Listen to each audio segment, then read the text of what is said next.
Señores, aquí a cada rato nuestro presidente coge un avión y arranca por una cumbre, por una reunión, y allá nada más aparece la noticia cuando dice ayúdenme con el pueblo haitiano a darle una mano.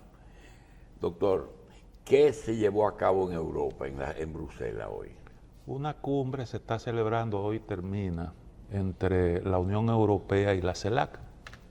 ¿Qué es la CELAC? Es la Asociación de Países Latinoamericanos, que es una especie de organización paralela a la OEA. La Unión Europea como el gobierno de la Unión Europea, y todos los países que tienen un presidente, la Unión Europea. Sí, la Unión Europea tiene y ellos se reunieron con la CELAC. Con la CELAC. Y nosotros somos miembros de la CELAC. Una cumbre, claro que sí, todos los países latinoamericanos. Todos los países. Un acercamiento que yo entiendo que es sumamente positivo, un nuevo esquema de cooperación que yo creo que es un salto cualitativo en las relaciones entre las dos regiones, aunque eso se ha presentado... Antes de eso, doctor, los miembros de la CELAC, que son los países latinoamericanos, ¿solamente es el condicionamiento país latinoamericano o los gobiernos que hemos tenido, que han tenido problemas, por ejemplo, con Estados Unidos, son miembros activos también de CELAC? Participan todos los países latinoamericanos. Pero Venezuela está ahí. Todos. ¿Y Cuba? Y Cuba. Ah, bueno. No participan solo Estados Unidos y Canadá. Esa es la diferencia que hay entre OEA y CELAC. Esa es la diferencia, porque se creó precisamente para promover las relaciones entre los países latinoamericanos, obviando la participación de esas dos naciones. ¿Se dio a conocer la agenda de este encuentro? De ese encuentro. Sí, eso se venía discutiendo desde hacía tiempo. No sé finalmente cuál es el contenido de la declaración final, pero se decía que habían algunas contradicciones, sobre todo por el tema de Ucrania, porque eso se trató de utilizar para lograr que los países latinoamericanos se alinearan con la posición de Occidente de cara al problema de Ucrania. Pero hubo países que se opusieron a eso. Ahí estaban Brasil, Chile, estaban naturalmente Venezuela. ¿Pero eso se hizo a nivel de CELAC o tiene que ver con unas visitas que hicieron algunos funcionarios a Estados Unidos, a países latinoamericanos, pidiéndole su solidaridad con el tema de Ucrania? Yo creo que esto es parte de unos esfuerzos que se están haciendo para posicionarse bien en el tema de la competencia con China y en el marco de toda esa situación geopolítica que estamos viviendo hoy. Fíjese, por ejemplo, que se concibió, eso se anunció ya hace unos meses, un año y tanto, un nuevo programa que se llama Global Gateway, que contempla una inversión de más de 300.000 millones de euros. Y eso se presentó como un plan alternativo a la ruta de la seda de China. Contempla inversiones en los países latinoamericanos, en distintas regiones, África, Asia, y lo que se anunció, una inversión de más de 50.000 millones de euros, ahora en el marco de este encuentro, es parte de ese programa. Doctor, todo el mundo sabe las proclividades que tienen los organismos internacionales, la ONU, la OEA, la CELAC, la Unión Europea, todo eso. Pero a veces tienen algunas variantes de comportamiento. No obedecen realmente a lo que obedecen en todas partes. En el caso de la Unión Europea, no de los países de la CELAC, de la Unión Europea, ellos tienen la misma línea de Estados Unidos. Oh, pero claro que sí. Pero 100%. Sí, son aliados. Y frente a China también. Sí, son aliados, aunque los intereses no son del todo coincidentes. Por ejemplo, hay países de la Unión Europea que tienen contradicciones con Estados Unidos por el tema de los subsidios. Se aprobó una ley en Estados Unidos que es la ley de control de la inflación, que contempla subsidio a la fabricación de baterías, componentes de automóviles, y entonces ese tipo de situaciones ellos entienden que afectan a la industria europea y tienen sus contradicciones. Recuerde usted Además que Donald Trump y la Unión Europea tuvieron fuertes encontronazos por el mismo tema. Es decir, los intereses no son del todo coincidentes, porque al tiempo que son aliados, en una serie de áreas compiten. Pero lo que tiene que ver con la posición hacia Rusia o con la posición en relación a China, hay coincidencia, aunque Europa es más cuidadosa en el tema de China que Estados Unidos, porque los europeos tienen a China como su principal socio comercial. Principal socio comercial de Europa es China. Y eso que usted está viendo ahora también es parte de unos esfuerzos para abrir espacio para la expansión. Porque si usted, por ejemplo, introduce limitaciones a los intercambios con China, se despega de Rusia y tiene dificultades en el Asia, ¿hacia dónde usted se va a expandir? Y en el África, porque donde quiera que va un europeo en el África, tiene dificultades por el pasado, la historia y esas cosas. Entonces, bueno, pues esto es parte del esfuerzo para buscar formas de expandirse económicamente. Mira, nosotros no nos podemos comparar con los intereses de Europa con China, sino una muestra pequeña la tuvimos y la tenemos, y queremos saber cómo eso se maneja allá.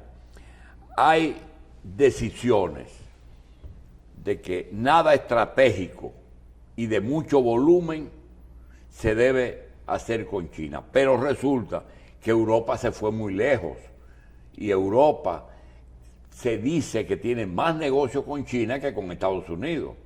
Entonces eso hace que la presión de Estados Unidos sobre la Unión Europea sea muy específica, ¿verdad? Está tratando de quitarle la influencia de Rusia con su combustible y sus cosas, porque no es de que sacar a Putin, no, eso tiene que ver ni siquiera lo de Ucrania, es reducir.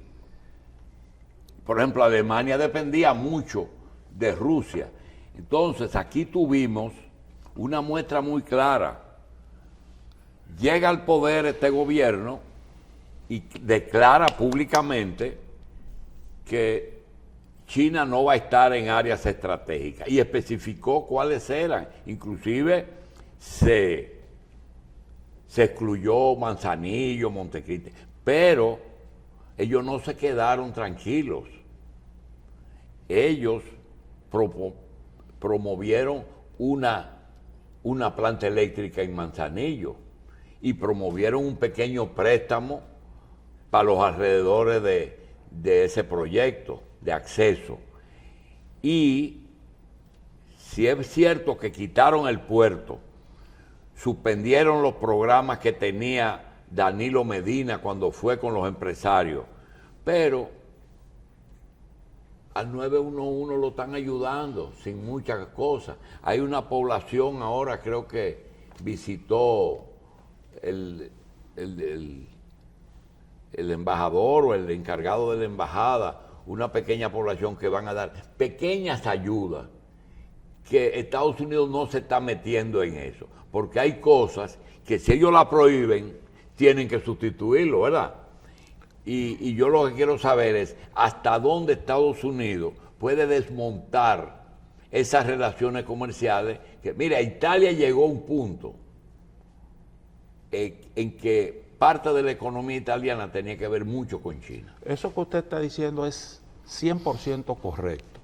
Yo creo que uno de los logros de Estados Unidos en el marco de todo esto que está ocurriendo en Europa es distanciar a Europa de Rusia, sobre todo el caso de Alemania, porque Alemania llevaba la voz cantante en Europa, ejercía el liderazgo como la mayor economía europea. Acuérdate cuando la crisis de Grecia y de los países menos ricos de Alemania resulta que era el gran suplidor. Exactamente. Y bueno, yo digo que en esa crisis, en el marco de esa crisis, Europa se alemanizó, porque por el peso de la economía alemana, la influencia de ese país se incrementó en todo el bloque europeo. Entonces, Alemania tenía unas relaciones muy intensas con Rusia, dependía de los productos energéticos de Rusia. Eso siempre fue una preocupación para Estados Unidos. Pero además de eso, Alemania tenía, y toda Europa, pero ya no tiene. No tienen todavía, tienen. Porque Alemania, incluso después de iniciada la guerra, le vendió a China una parte de una terminal del principal puerto de ese país, el puerto de Hamburgo. Y el canciller Scholz fue uno de los primeros que visitó China.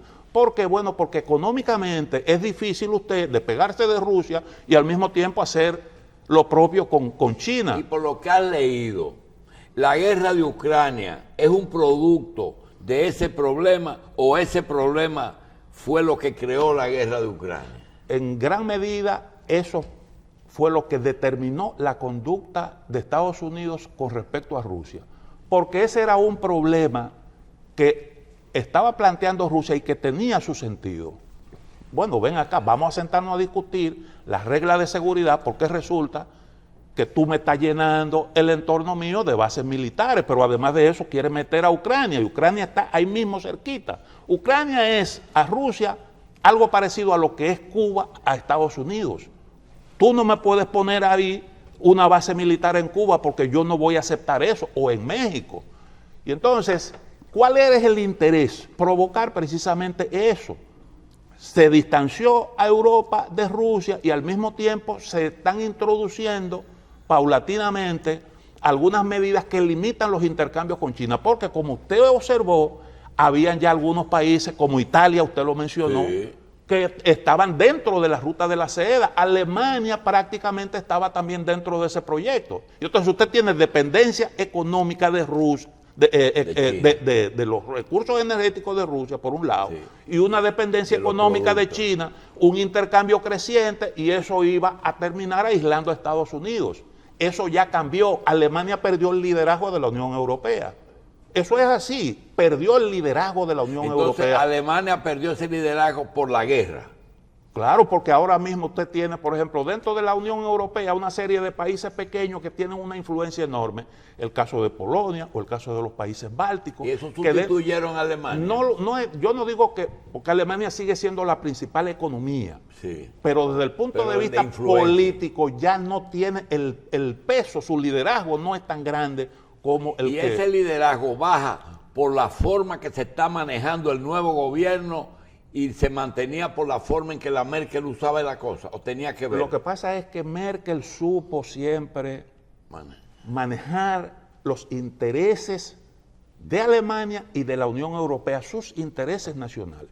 Fíjese, por ejemplo, en el 2014, cuando la guerra entre Rusia, la guerra que hubo interna entre el Donbass, la parte, los prorrusos del Donbass, y el gobierno ruso, cuando con el apoyo de Rusia los prorrusos del este avanzan militarmente y había el riesgo de que terminaran tomando el poder, Merkel interviene y entonces impulsa el acuerdo de Minsk. Y una pregunta. Y eso impide, por eso es que ella dijo después, la intervención nuestra no fue a favor de Rusia, en un momento en el que se le estaba incluso criticando y se cuestionaba su honestidad, porque se decía que algún interés personal podía haber ahí. Ella dijo, lo que yo buscaba era evitar, darle tiempo a Ucrania para que se preparara, eso dijo. Pero en el fondo, ella sabía perfectamente que Alemania necesitaba a Rusia. Y eso lo dijo el jefe de la Armada de Alemania, cuando estalló el conflicto. Yo pude ver, no escrito, pero en un programa en español, que hasta se le hicieron acusaciones a la Merkel por su origen, como que estaba beneficiando a Rusia, porque ella es de Alemania del Este. Porque ella es de Alemania Oriental. Sí. Entonces se dice que ella la estaba beneficiando. Ahora, cuando se inicia el proceso de recuperación de cosas que quiere Rusia de Ucrania, si no hubiera tenido el apoyo de la OTAN y de Estados Unidos, Ucrania hubiera accedido a la petición de Rusia sin pelear. No, pero ya Eso lo hubieran tomado hace tiempo.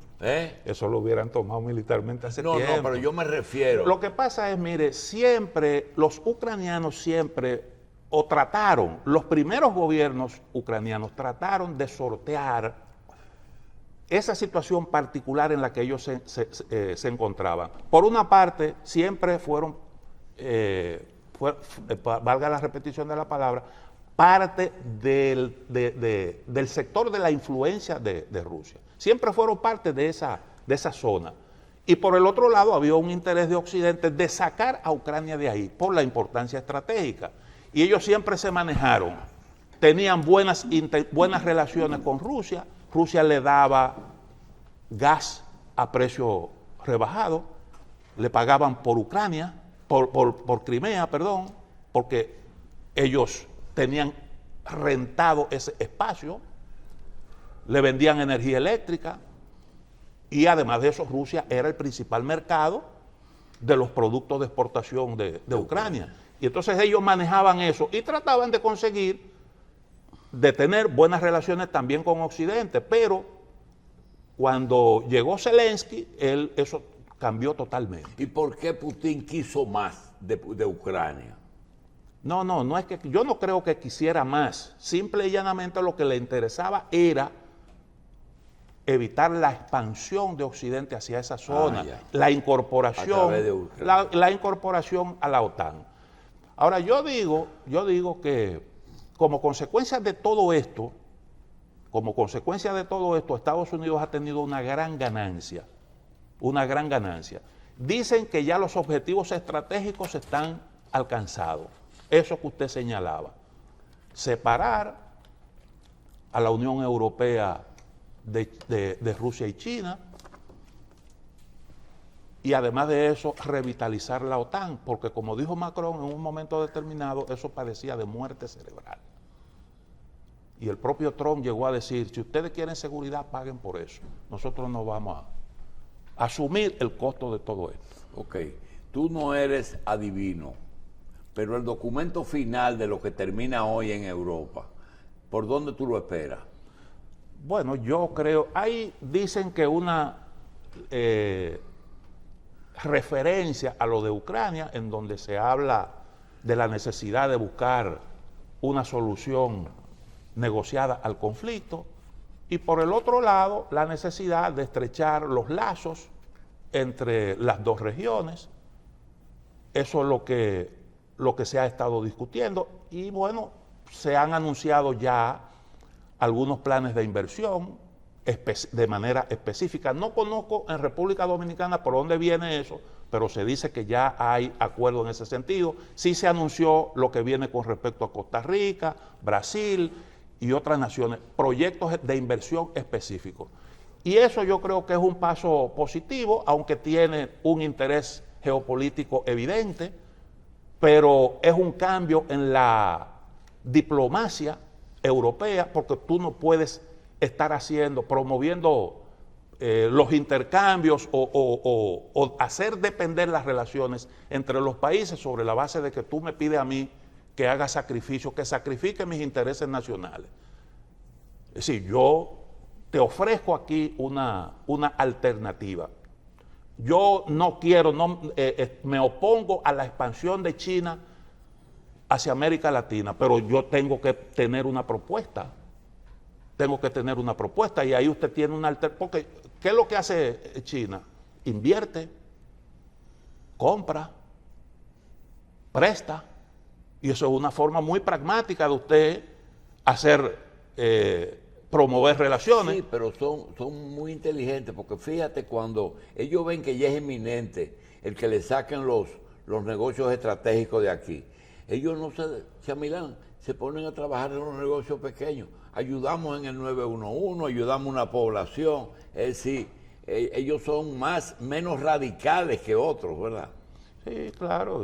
Siempre hay un espacio para... Seguro. Además, cuando tú prohíbes algo, tienes que dar algo a cambio. Exactamente. ¿Verdad? Exactamente. Mucha gente todavía está soñando con la corrupción, pero se olvidan que la razón básica por la que ese gobierno y ese partido se fue por esa visita y esos acuerdos.